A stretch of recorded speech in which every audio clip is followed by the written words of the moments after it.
I wasn't going to make this video, but then I realised, well, it's kind of what I spend most of my time ranting about on Twitter, so I might as well make a video about it. Now, this is like the 87th time I've tried to make it, because each time I ramble, so I'm going to try keep it concise and to the point.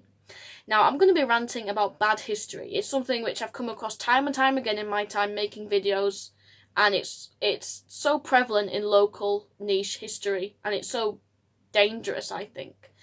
So, to put it into context, a few months ago I made a video on the Battle of Hatfield Chase, and almost everything on the internet and in books said it happened at Doncaster.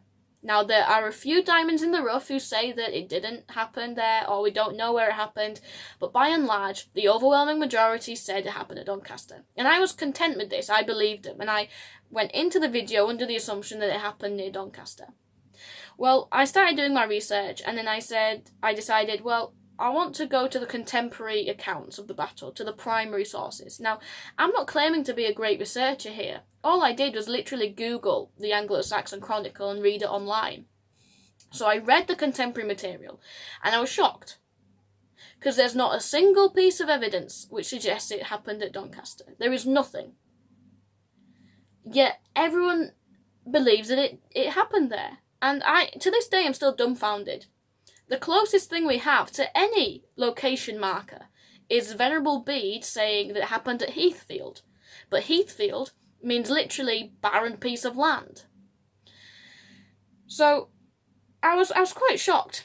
And then I did a bit of digging, and I found out that the first person we know of to tie Doncaster with the battle was a 17th century historian who looked at the name Heathfield and then looked at a map and saw that there is a Hatfield near Doncaster and said, well, it must have happened there. This is despite the fact that there are multiple places in the country called Hatfield and Heathfield, and despite the fact that Heathfield literally just means barren piece of land. So, as you can tell, I am still absolutely, dumbstruck at how such silly bad history has become accepted fact. And the reason it has become a fact is because enough people have repeated it, enough people have read it and just assumed it was true without critically engaging themselves, and have repeated it and propagated it to the point where, and this is what I think actually angers me the most, official authoritative websites on British battles say it happened at Doncaster. Official authoritative books on British history say it happened at Doncaster. Why is nobody critically engaged with the material themselves when it is so easy to do so?